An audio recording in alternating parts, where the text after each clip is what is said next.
João, capítulo de número 6, o milagre da multiplicação dos pães e peixes. Aleluia. Diz assim: depois disso, partiu Jesus para o outro lado do mar da Galileia, que é o de Tiberíades, ou Tiberíades. E grande multidão seguia, porque via os sinais que operava sobre os enfermos. E Jesus subiu ao monte e assentou-se ali com os seus discípulos. E a Páscoa, a festa dos judeus, estava próxima. Então Jesus, levantando os olhos e vendo que uma grande multidão vinha ter com ele, disse a Felipe: onde compraremos pão para estes comerem? Mas dizia isto para o experimentar, porque ele bem sabia o que havia de fazer. Felipe respondeu-lhe: 200 dinheiros de pão não lhes bastarão para que cada um deles tome um pouco. E um dos seus discípulos, André, irmão de Simão Pedro, disse: está aqui um rapaz que tem 5 pães de cevada e 2 peixinhos, mas que é isso para tanto? E disse Jesus: mandai assentar os homens. E havia muita relva naquele lugar. Assentaram-se, pois, os homens em número de quase 5.000. E Jesus tomou os pães e, havendo dado graças, repartiu-os pelos discípulos, e os discípulos pelos que estavam assentados, e igualmente também os peixes, quanto eles queriam. E quando estavam saciados, disse aos seus discípulos: recolhei os pedaços que sobraram, para que nada se perca. Recolheram-no, pois, e encheram 12 cestos de pedaços dos 5 pães dos 5 pães de cevada que sobejaram aos que haviam comido.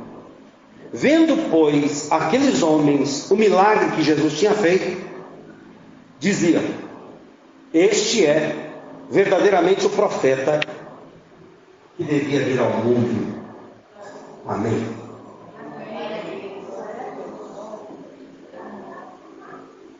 Eu creio no Deus de milagres. Creio no Deus de milagres e creio que ainda hoje Deus faz milagres. Creio que Deus faz milagre em todas as áreas da nossa vida. Deus pode intervir. Deus é um Deus de milagres. Estou convicto disso. Um dos nomes de Deus no Antigo Testamento é Jeová Jiré. Ele é o Deus provedor. Ele é o Deus que supre as nossas necessidades.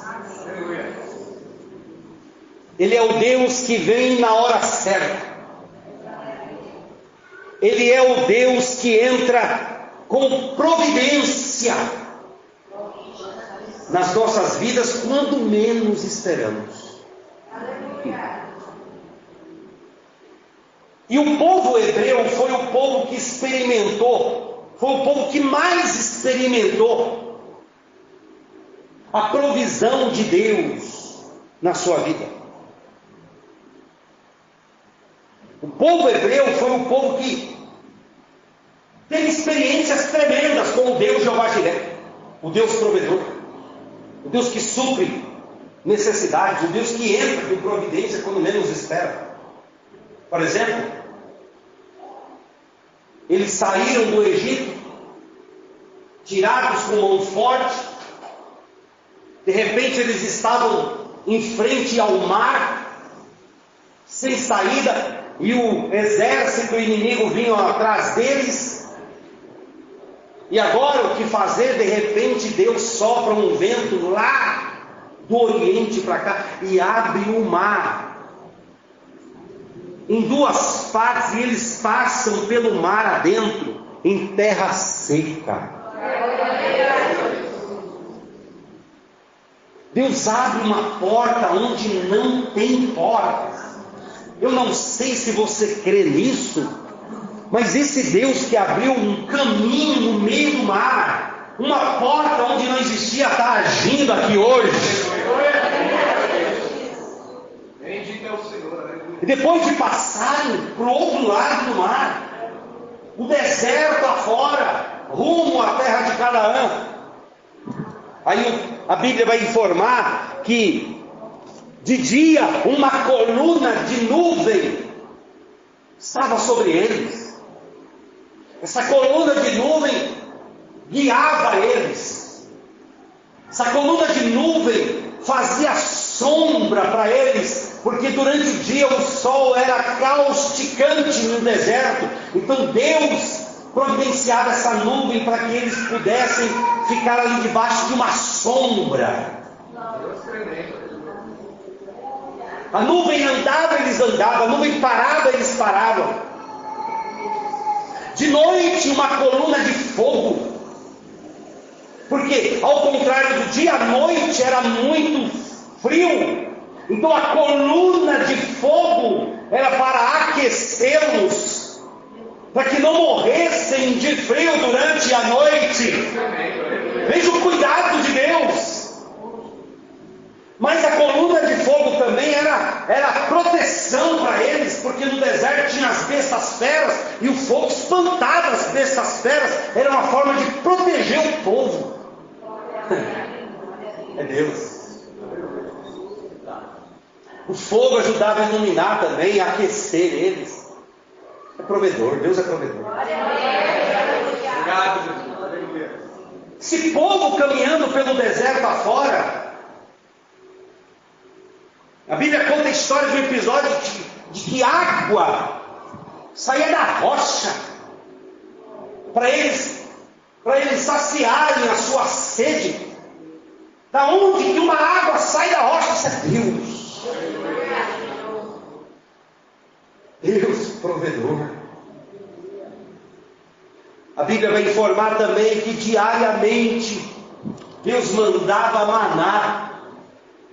Todos os dias, pela manhã, eles recolhiam para si o maná, o pão de cada dia, o sustento de cada dia. Todo dia. No sexto dia vinha 2 porções, porque no 7º dia não vinha. Deus não deixava faltar nada. Eu não sei se você crê nisso. Deus tremendo. Tem mais. Teve uma outra vez que Deus fez soprar um vento forte no arraial, trazendo codornizes.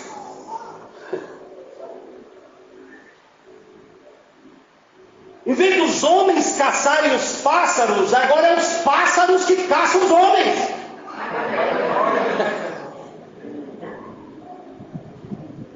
Em vez da gente ficar correndo atrás da bênção, é a bênção que vem. Deus sopra um vento forte no arraial, e o povo então, vendo as codornizes, pegaram aquelas codornizes e assaram aquele churrasco maravilhoso, aquele povo assim comendo, saciando-se. É Deus. Mas no meio dessa história toda tem algo que me deixa impressionado, e quando eu chegar no céu eu quero ver esse videotape. Porque diz a Bíblia que a roupa não envelhecia.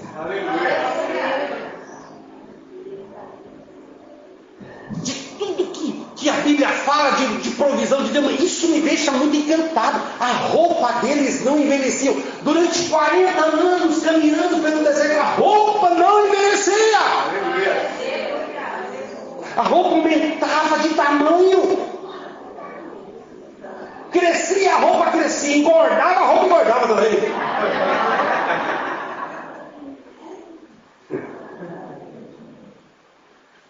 O calçado. O calçado crescia no pé do homem. As crianças cresciam. Está lá na Bíblia, está lá. E eu creio nisso, eu creio piamente. Não é fábula, não é historinha de carochinha, não é. Aconteceu.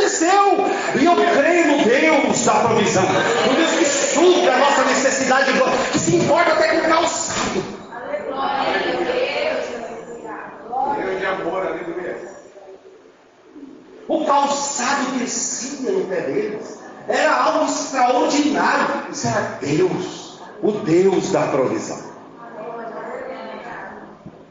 Nós vemos um outro camarada também que teve uma experiência fantástica com o Deus provedor, que foi Abraão. Um dia Deus falou para Abraão assim: Abraão, toma o teu único filho, Isaque, a quem você ama, e oferece a mim em holocausto. E Abraão, sem hesitar, disse: eis-me aqui. Pegou o seu filho Isaque e levou-o, caminhando 3 dias.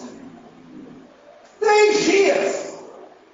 No terceiro dia, ele vê um monte de longe e tal. Aí deixa os empregados, sobe com a criança até a montanha. Enquanto a criança está subindo, enquanto o jovem, o Isaque, está subindo com Abraão a montanha, a Bíblia vai dizer assim, que o Isaque, ele fala assim: pai, está aqui o fogo, está aqui a lenha, mas cadê o cordeiro para o holocausto, pai? E Abraão tinha uma palavra dentro de si. Essa palavra me anima, essa palavra me fortalece, essa palavra me motiva, essa palavra me encoraja. A palavra de Abraão é: Deus proverá para si o cordeiro. Aleluia. Em nome de Jesus Cristo. Se tem uma palavra para você viver este mês de abril, essa semana, é essa: Deus proverá. Aleluia. Levante a mão comigo e diga bem forte: Deus proverá.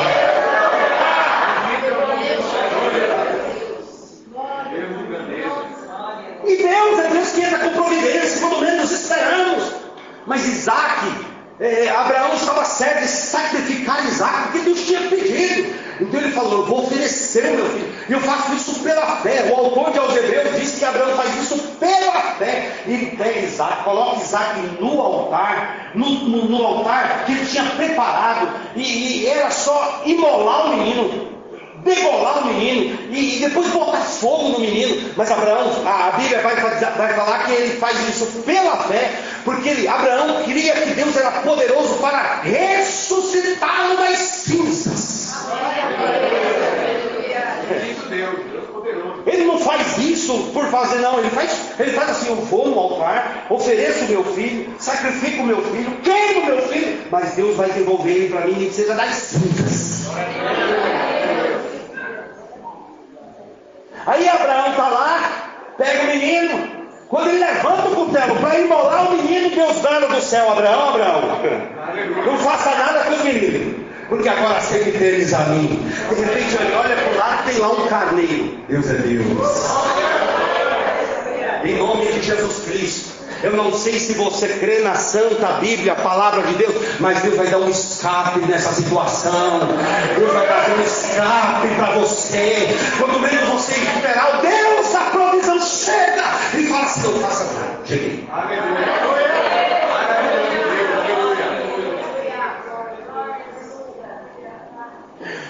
Nós vemos o Deus provedor saindo das páginas do Antigo Testamento e passando para o Novo Testamento com o mesmo poder de provisão na pessoa bendita de Jesus. Nós vemos o mesmo Deus saindo do Antigo Testamento, passando para o Novo Testamento com o mesmo poder de provisão na pessoa de Jesus Cristo. E esse milagre que nós lemos aqui está descrito nos 4 evangelhos. Por que ele está descrito nos 4 evangelhos? Para mostrar a importância deste milagre. Porque esse milagre testifica verdadeiramente que ele é o Filho de Deus. Que para fazer o que aconteceu aqui, somente Deus. E o texto vai dizer que depois disso partiu Jesus para o outro lado do mar da Galileia, que é o de Tiberíades. Há 2 motivos que fizeram Jesus sair de um lado e ir para o outro. Primeiro, a morte de João Batista. João Batista, quando Jesus soube que João Batista tinha sido decapitado, aquilo traz tristeza no seu coração. João Batista, ele era primo de Jesus. Jesus e João Batista tinham um vínculo, tanto espiritual quanto biológico. João Batista era primo de Jesus e também espiritualmente falando, é aquele que foi o precursor do ministério de Jesus. Então, quando soube da morte de João Batista, aquilo abate, faz tristeza no coração de Jesus. Lembre-se que ele era 100% homem, 100% Deus. E como homem, ele se entristece com a notícia. Então ele quer se retirar, sair dali e ir para o outro lado, porque está abatido, está triste. Um outro motivo que fez Jesus sair de um lado para o outro foi o cansaço. Jesus e os seus discípulos estão se retirando para um merecido descanso. Descansar é uma bênção. Descansar é importante para as nossas vidas. No verso 2, vai mostrar a motivação do povo que seguia Jesus. Olhe lá. Vai mostrar a motivação do povo que seguia Jesus. E grande multidão seguia. O povo não quer saber se o profeta morreu. O povo não quer saber se Jesus está triste ou não. O povo quer milagre. O povo não quer saber se Jesus está cansado ou não. O povo quer bênção. Então, grande multidão seguia. Por quê? Porque via os sinais que ele operava sobre os enfermos.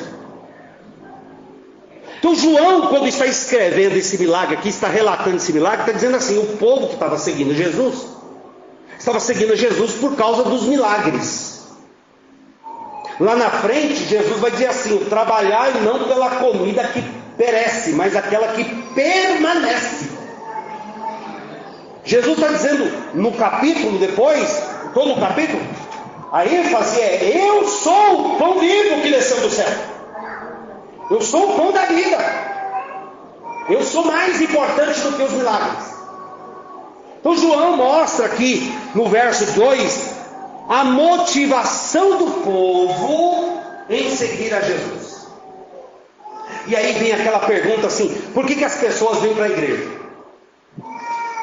Por que as pessoas vêm para a igreja? Primeiro, por causa da sua disciplina espiritual. Tem pessoas que frequentam uma igreja evangélica porque acreditam que congregar é importante.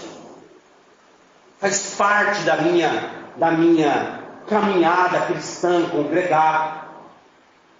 Disciplina cristã, assim como oração, jejum. Então, por disciplina cristã, eu congrego. Por que as pessoas vêm para a igreja? Por segundo motivo. Por causa de evento. Entretenimento. O que vai ter na igreja hoje? Tem festa? Vou lá. Vai ter alguma novidade? Estou dentro. Terceiro motivo. Por que as pessoas frequentam a igreja? Por causa das suas necessidades pessoais. As pessoas vão para a igreja por quê? Porque precisam de uma ajuda de Deus, uma cura do Senhor, um milagre na sua vida. Mas tem outras pessoas que vão à igreja porque tiveram uma profunda experiência com Cristo Jesus. Elas não estão se importando se tem milagre ou não. Elas não estão se importando se tem bênção ou não. Elas não estão se importando se Deus vai ajudá-la ou não. Porque o importante para ela é adorá-lo em espírito e verdade. Eu tive uma experiência fenomenal com Cristo Jesus. Se ele fizer bem, se ele não fizer, nem está bem. Eu estou aqui para servi-lo, para adorá-lo. Eu sou servo dele por conta própria.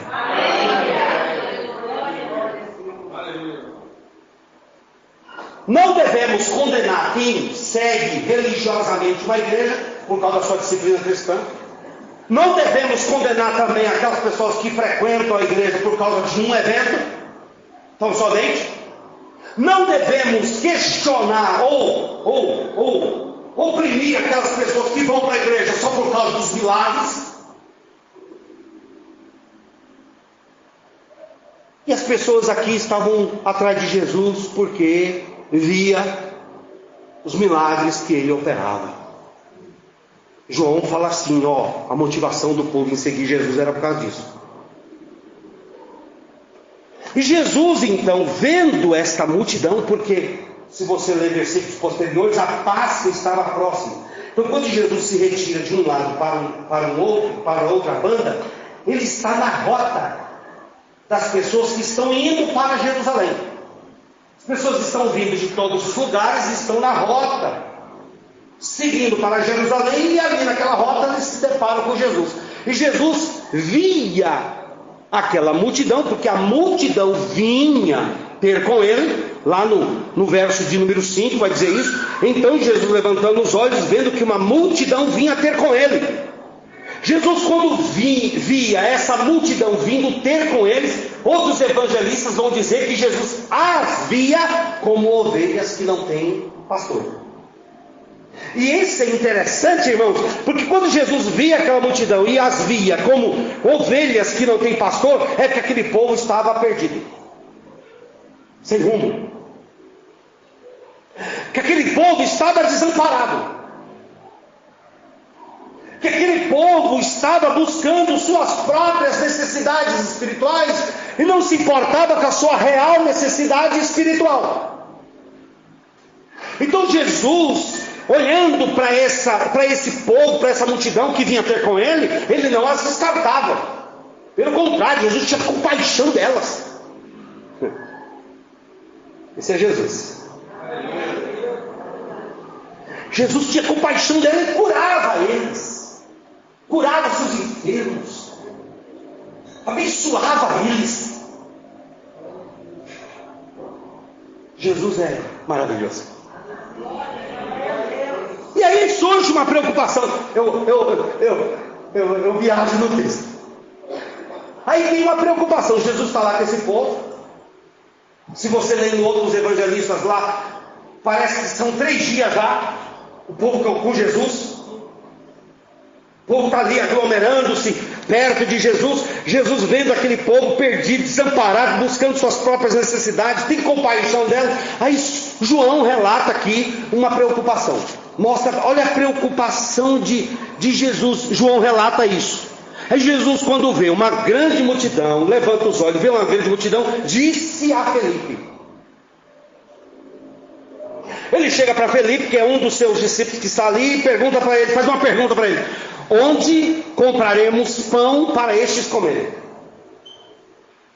Observe que ele não está fazendo uma pergunta para todos, está fazendo uma pergunta para Felipe.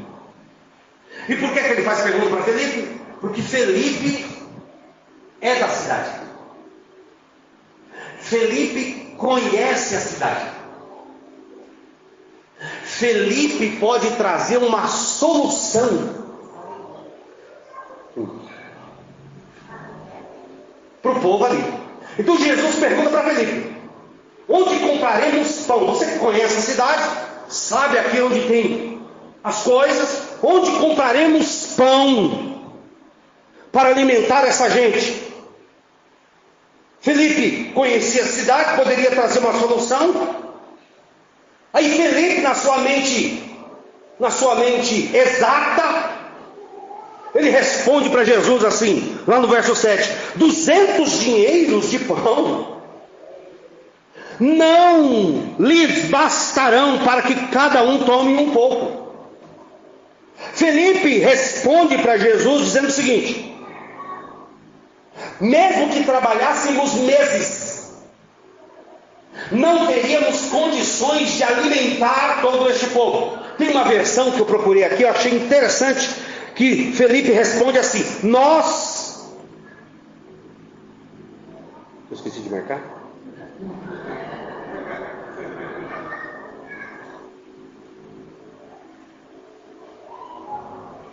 Mesmo que trabalhássemos vários meses, não teríamos dinheiro suficiente para alimentar a todos. Felipe está dizendo para Jesus: 200 dinheiro, ele faz o orçamento. 200 dinheiro, 200 denários. Um denário é correspondente a um dia de trabalho. 200 dias de trabalho não serão ainda suficientes para alimentar todo esse povo. Mas se você olhar no verso de número 6, Jesus faz isso, pergunta isso para o experimentar. Por que Jesus pergunta para o experimentar? Porque Jesus pergunta isso para testar ele, para saber qual é a intenção dele. Aí a continuação do texto, no versículo 6, João vai dizer assim: Jesus já sabia o que iria fazer. Isso me alimenta. Sabe por quê? Porque Jesus Cristo, sendo Deus, onipotente, onipresente e onisciente, já sabe a solução desse problema aí. Então você que está preocupado, angustiado, aflito, desesperado, sem saber o que fazer, Jesus já sabe o que ele vai fazer. Jesus já sabe o que vai fazer com essa situação a qual você está vivendo. Ele já sabe, ele já tem a resolução dessa luta, dessa dificuldade que tem enfrentado. Ele já sabe. Então ele pergunta para experimentar, para testar, para provar o Felipe.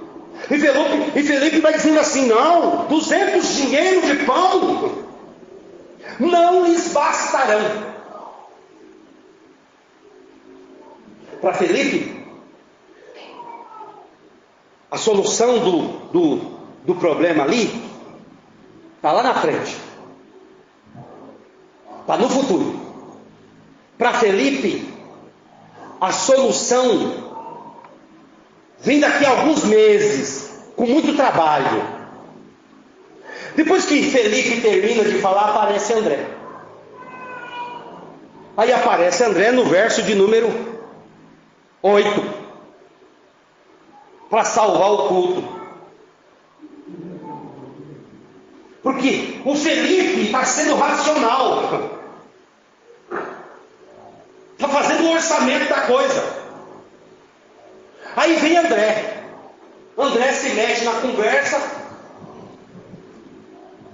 e fala assim: está aqui um rapaz, verso 8, está aqui, verso 9, está aqui um rapaz que tem 5 pães de cevada e 2 peixinhos. Aí o André, que relata que tem ali no meio daquela multidão dos peregrinos um rapaz com 5 pães de cevada e 2 peixinhos, ele fala assim: o André, mas que é isso? Para tanto. Se Felipe não consegue enxergar uma solução imediata,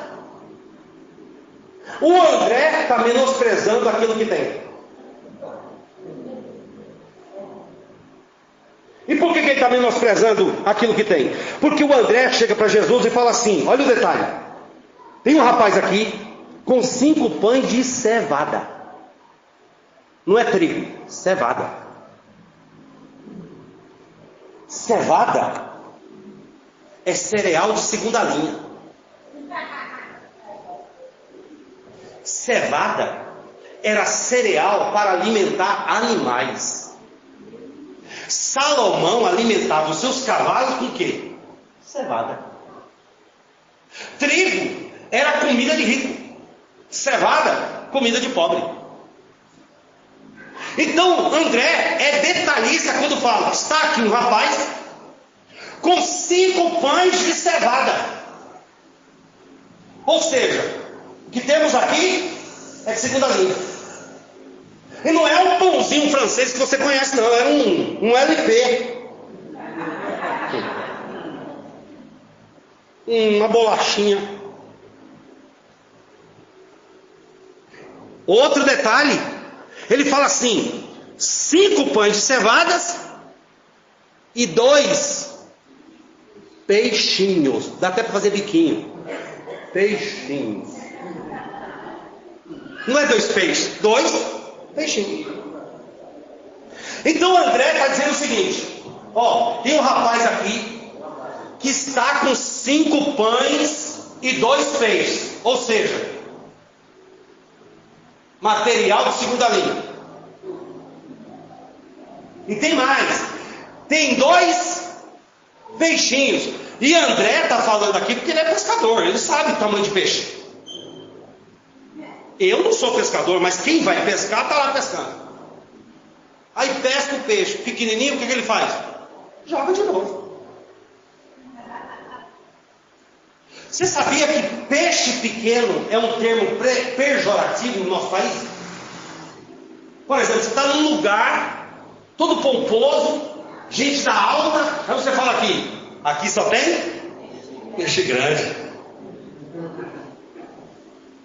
Eu sou peixe pequeno. Deixa eu dar uma boa notícia para você. Deus ainda usa peixe pequeno.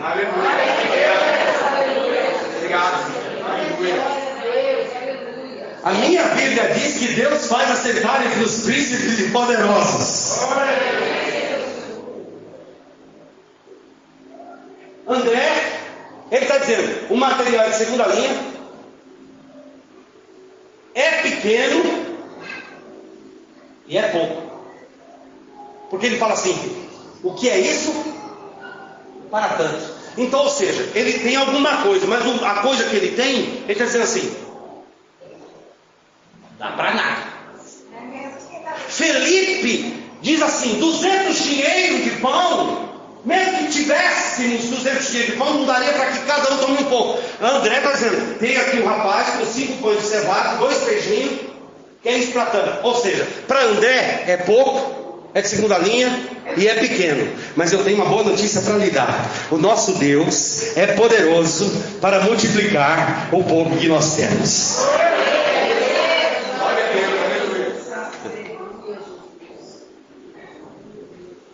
Deus é poderoso. Deus pode multiplicar o pouco que nós temos. Deus pode fazer grandes coisas com material de segunda linha. Deus é especialista em pegar o pequeno e fazer dele grande. Aleluia. Que é isso, portanto? Pois bem, aí agora vem as atitudes de Jesus em relação ao milagre. As lições, o processo do milagre que se dá aqui, mostra para nós lições fundamentais para vivermos essa bênção, vivermos esse milagre na nossa vida. Alguém quer viver milagres de Deus aqui? E é interessante notar o que Jesus fez aqui para que o milagre acontecesse. Isso são lições para nós. Primeira lição que Jesus nos ensina nesse milagre: organização. Porque no verso de número 10, Jesus disse: mandai assentar os homens. Havia muita relva naquele lugar. Assentaram-se, pois, os homens, e o número chegou a quase 5.000. Organização é a nossa parte. O sobrenatural, quem faz o milagre, quem faz é Deus. Se você precisa viver milagres de Deus, organize-se. Organize-se. Tudo é organização. A Bíblia vai nos ensinar que o nosso Deus é Deus de ordem.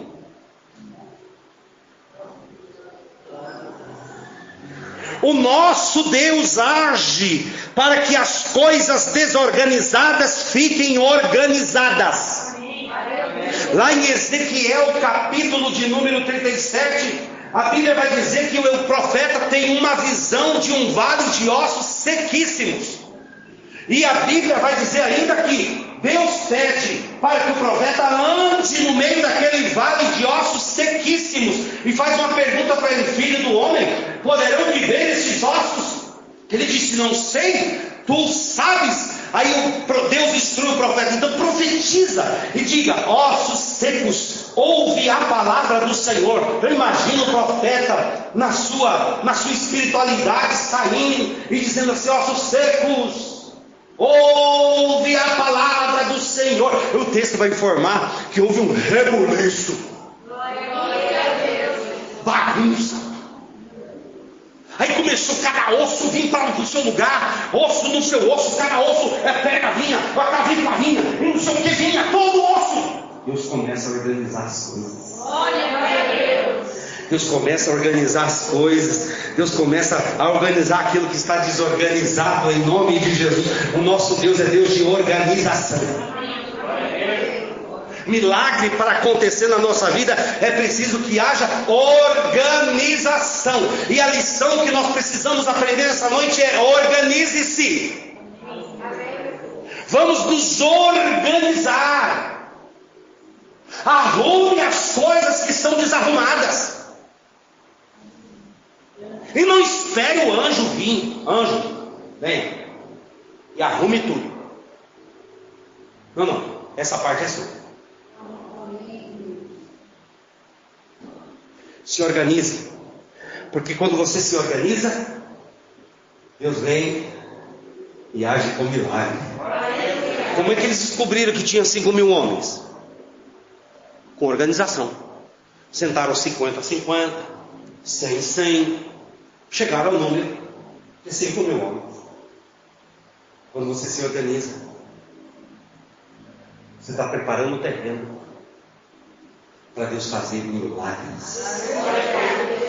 Milagres. Sobrenatural. Onde nós precisamos nos organizar? Primeiro, nossa vida espiritual.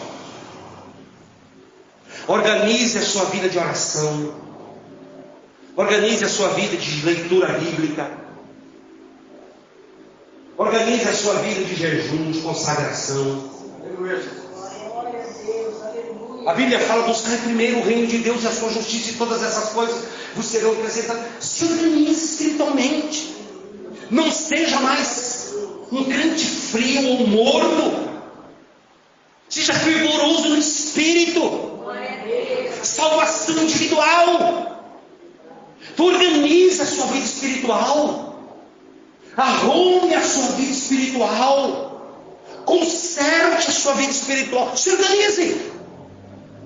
Onde nós precisamos nos organizar? Na família.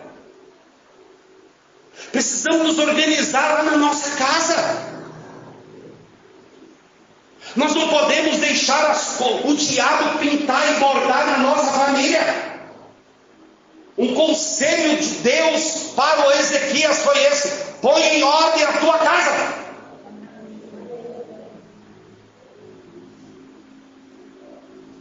Nossa vida, irmãos, em família, diz muito a respeito da nossa vida espiritual. Não adianta nós sermos crentavão e a nossa casa está uma bagunça.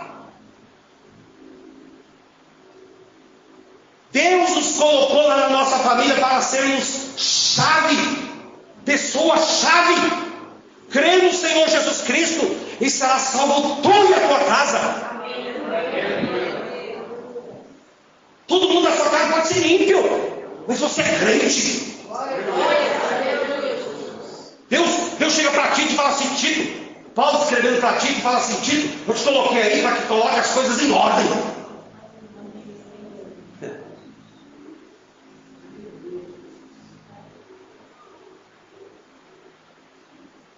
Jesus, antes de fazer o milagre da multiplicação, ele se organiza.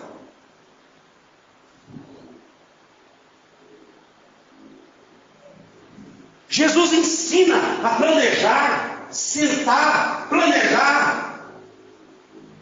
Faz lá uma lista, se organize. Arrume as coisas que são desarrumadas. Organização é a nossa parte. Deus faz milagre. Onde nós precisamos nos organizar, vida espiritual, família, precisamos organizar no nosso tempo.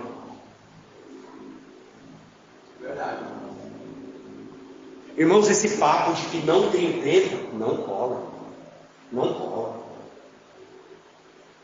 O tempo que eu tenho, o presidente dos Estados Unidos tem. Precisamos organizar o nosso tempo. Precisamos nos organizar. O tempo é importantíssimo. Não jogue o seu tempo fora. Organize o seu tempo. É urgente essa mensagem. A Bíblia fala remindo o tempo, porque os dias são maus. Onde nós precisamos nos organizar para Deus fazer milagre: vida espiritual, família, tempo, finanças. Se organize financeiramente. Estamos ainda na caminhada de um ano. Deus pode fazer algo extraordinário nesse ano na nossa vida. Deus pode nos dar um escape, Deus pode nos ajudar, Deus pode fazer algo extraordinário a partir do momento que nós arrumarmos o terreno, arrumarmos as coisas. Deus fazer maravilhas. A segunda lição que nós aprendemos com o texto é entrega. No verso de número 11, vai dizer a Bíblia que Jesus toma os 5 pães de cevada e os 2 peixinhos. O menino que tem lá os 5 pães e 2 peixes, ele não é egoísta. Ele coloca na mão de Jesus aquilo que ele tem. Entrega. Entrega o que você tem nas mãos de Deus. Põe na mão dele. Coloca na mão dele. Entrega teu caminho ao Senhor. Confia nele. E ele tudo fará. Está faltando entrega. André, ele diz lá sobre o menino. E o menino, mesmo sabendo que o que ele tem é pouco, é de segunda linha e é pequeno, ele coloca na mão de Jesus. E Jesus toma para si os 5 pães de cevada e os 2 peixinhos. Põe na mão do Senhor Deus que vira muito. A Bíblia vai dizer em 2 Reis, capítulo 4, de uma mulher que estava passando uma crise na sua vida. E ela chega para o profeta e fala assim: profeta, meu marido, teu servo morreu, tu sabes que ele temia ao Senhor. E vem os credores para pegar os meus 2 filhos para serem seus escravos. E aí o profeta pergunta para a mulher: o que você tem em casa? Aí a mulher fala assim: tua serva não tem nada em casa a não ser um pouco de azeite na botija. Quando você entrega o que você tem para Deus, Deus abençoa. Aleluia. Entrega a sua vida. Aleluia. Entrega o que você tem para Deus. Deus tremendo. Aleluia. Coloca na mão de Deus. Aquela mulher então segue a instrução do profeta, entra na casa, pega um pouco de azeite que ela tem e ela começa a derramar sobre as vasilhas vazias. O pouco que você tem pode virar muito. O que você tem pode ser pouco, o que você tem pode ser segunda linha, insignificante. O que você tem pode ser pequeno, mas na mão de Deus.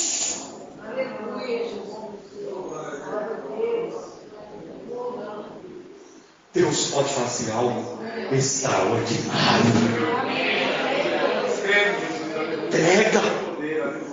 Além de se organizar, entrega para Deus. Põe nas mãos de Deus. A terceira lição que o texto vai me fornecer para Jesus operar um milagre. Tudo isso acontece antes do milagre. Gratidão. Ele toma os pães e dá graças. Irmãos, gratidão pelo que você tem. Alguém é grato pelo que tem? Senhor, obrigado pelo que eu tenho. Aleluia. É pouco, é de segunda linha, é pequeno, mas graças a Deus. Obrigado, Jesus. Agradeça pelo que Deus tem te dado. Aleluia. Agradeça a Deus todo santo dia pelo que você tem recebido de Deus, os favores de Deus, o cuidado de Deus, as bênçãos de Deus. Agradeça. Seja grato. Irmãos, eu aprendi que a gratidão mantém o fluxo de bênção sobre a minha vida. A gratidão mantém o fluxo de bênção sobre a minha vida. Então, enquanto eu for grato, um fluxo de bênção continuará sobre a minha vida. Recebe isso aí, em nome de Jesus. Se há gratidão no seu coração, que esse fluxo de bênção continue sobre a sua vida. Graças a Deus. Pode ser pouco, pode ser pequeno, pode ser de segunda mão, mas é meu. Deus me deu. Graças a Deus. Louvado seja o Senhor. Estou contente com o que tenho. Graças a Deus, Deus. Aleluia. Maravilhoso, é. 30 segundos para você agradecer a Deus pelo que você tem, pelo que tem recebido de Deus. Aleluia. Graças te dou, meu Deus. Graças te dou, Senhor. Meu coração é grato a Ti por tudo que tens me dado, que tens me entregue. Graças te dou, meu Deus. Obrigado, Jesus. Graças te dou, meu Deus. Aleluia. Aleluia. Graças te dou. Dou graças a Deus até pelos meus cabelos brancos. Eu estou aprendendo que cada cabelo branco é a morte me chamando para um duelo. Já tem um exército acampado.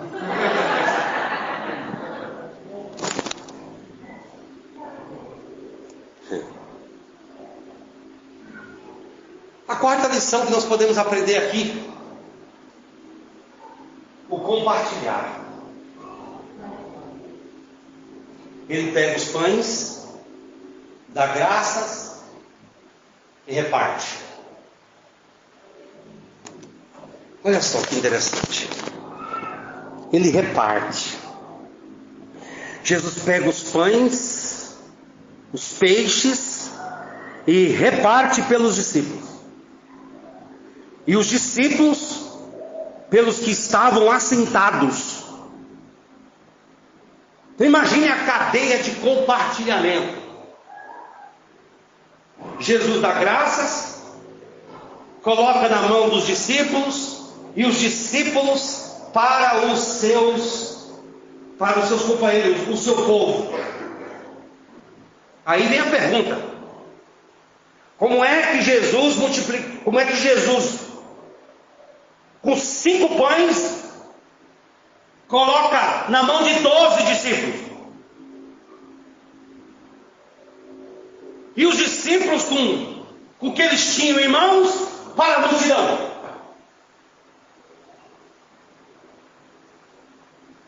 O nosso Deus é Deus provedor, é Deus que supre a nossa necessidade, é o Deus que entra com providência quando menos esperamos.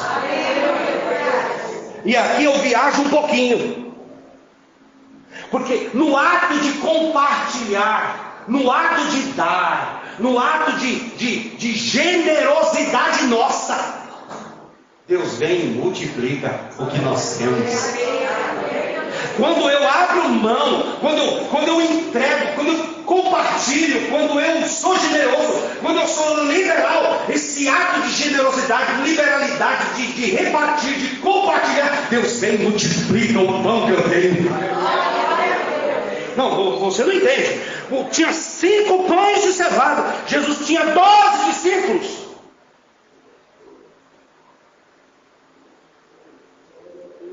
Pode ser que Jesus pegou os 5 pães e repartiu ali e deu para os 12. E os 12 para a multidão? Aí os discípulos com aquele pedaço de pão, um olha para o outro. O André, é pouco. É de segunda linha. É pequeno.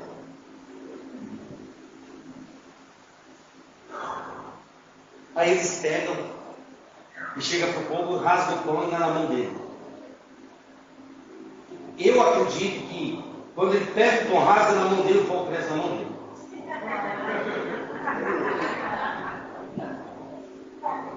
Porque no ato de compartilhar, no ato de dar, no ato de liberalidade, de generosidade, Deus multiplica. E em nome de Jesus Cristo, nas suas mãos tem a bênção da multiplicação. Nas suas mãos tem a bênção da multiplicação. Em nome de Jesus Cristo. Eu não sei se você crê. Eu estou na unção do boi selvagem para dizer para você o seguinte: que Ele abençoará as obras das suas mãos.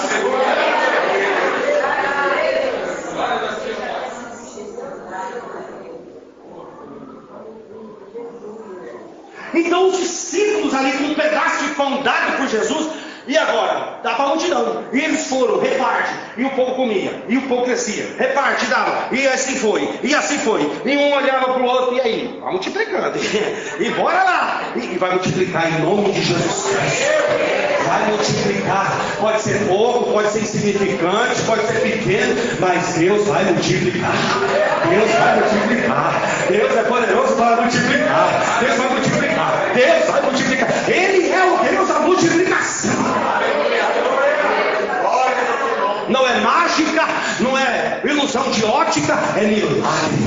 Deus é Deus de milagre. Só Deus faz milagre. Que multiplica um pouco, Deus de milagre. Uma criancinha que estava com fome pediu bolacha para sua mãe, e a mãe falou assim: filho, olha, não dá para mãe dar bolacha para você agora, senão de noite você não tem comida, senão de noite você não come. Aí o menininho, na sua inocência, por isso que a Bíblia fala para a gente ser como criança, meu irmão. Aí a criancinha lá, ouvindo aquela conversa da mãe, a criancinha dobra o joelho e fala: Senhor, multiplica a bolacha lá na panela, lá na lata, multiplica, Senhor, multiplica a bolacha, multiplica a bolacha. Enquanto a criança estava orando, estava vindo um barulho na lata, a mãe pensou: deve ser rato. Não, era a bolacha que estava se multiplicando. Em nome de Jesus Cristo, eu venho falar de um Deus poderoso. Eu venho falar de um Cristo, um vencedor. Ele multiplica. Pode ser pouco, pode ser insignificante, pode ser pequeno. Ele multiplica.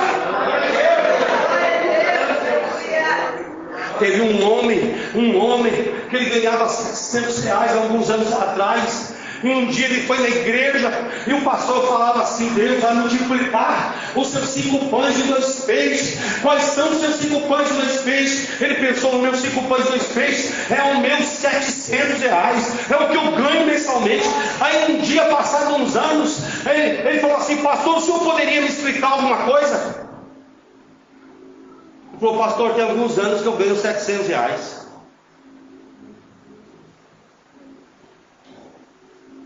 A minha renda mensal é R$700. Mas um dia o senhor orou aqui, pregou aqui, dizendo que Deus multiplica os 700. Que Deus multiplica os 5 pães e 2 peixes. E naquela noite eu orei: Senhor, multiplica os meus 700. Ele falou: pastor, já tem 5 anos que eu ganho 700. Mas com R$700 eu já fiz tanta coisa, pastor. Pastor, com R$700 meus filhos estudam em escola particular. Pastor, com R$700 eu comprei uma casa. Pastor, com R$700 eu paguei todas as minhas dívidas. O pastor, abismado, chocado com aquela conversa, falou assim: irmão, explica aí. Como é que com R$700 você consegue fazer tudo isso? Aí o homem ousado falou assim: eu só consigo explicar para o senhor o que aconteceu comigo se o senhor me explicar o que aconteceu com os 5 pães e 2 peixes.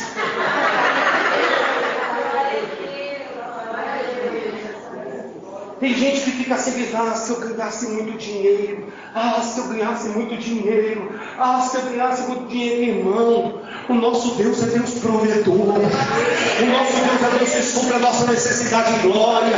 O nosso Deus pode fazer o mundo com o pouco que nós temos. Pode ser pouco, pode ser insignificante, pode ser pequeno, mas Deus multiplica.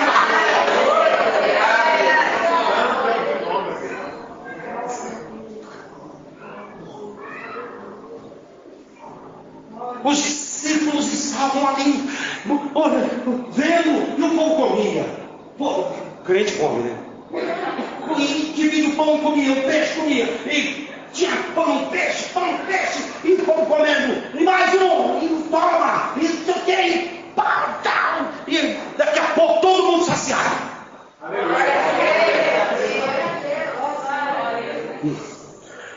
Olha só. E quando estavam saciados, sabe o que é saciado? Comeu ao ponto de ficar satisfeito. Sabe quando você come e dá aquela lesura? Estou satisfeito. Já aconteceu isso com você alguma vez? Saciado. Quando estavam saciados, olha a bênção, pelo amor de Cristo, olha a bênção. Quando estavam saciados, aí Jesus dá o grito: recolhe a sobra. Sobrou. Deus maravilhoso, aleluia. Os 5 pães de cevada e os 2 peixinhos não só deram, como ainda sobrou. E isso é profético para a nossa vida, em nome de Jesus Cristo. Não só vai dar, como vai sobrar.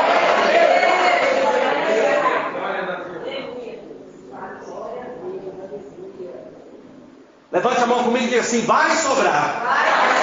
Em nome de Jesus. E por que tem que sobrar?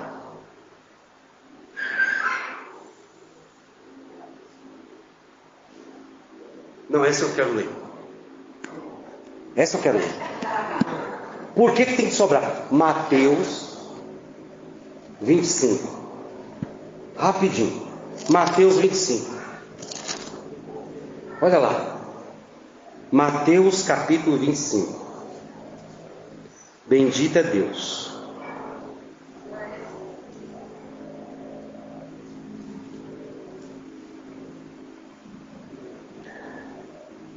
Mateus capítulo 25, acharam? Amém.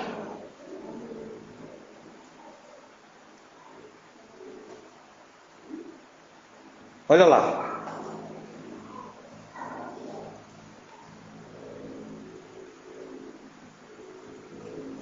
Vinte e 29.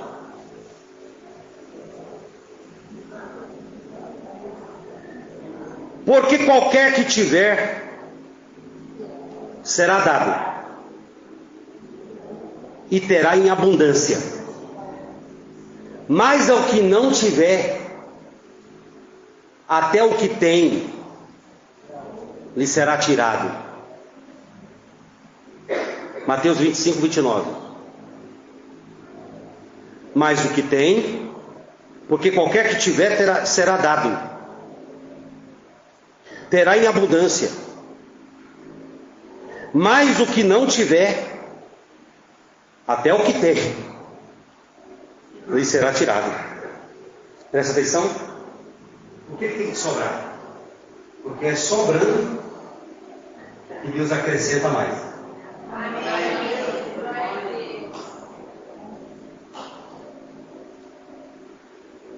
Por isso Deus faz sobrar. Recolheram a sobra.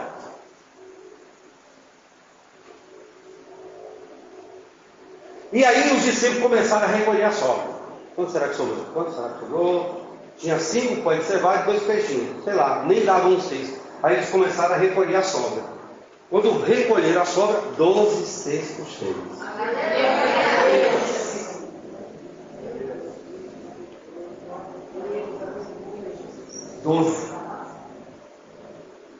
12 cestos cheios. Porque aquele que tem, lhe será dado, e terá em abundância. Mas aquele que não tem, até o que tem, lhe será tirado. Por isso que fazer sobrar é uma obrigação, é uma ordem.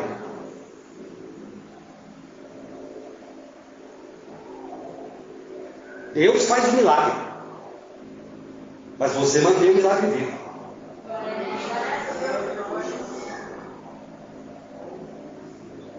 Exemplo de milagre. Quando eles terminam de ver aquilo lá, sobrou 12 cestos cheios. 12 cestos cheios. Aí os discípulos assim, verdadeiramente, este é o profeta que devia vir ao mundo. É ele. Só ele pode multiplicar 5 pães e 2 peixes.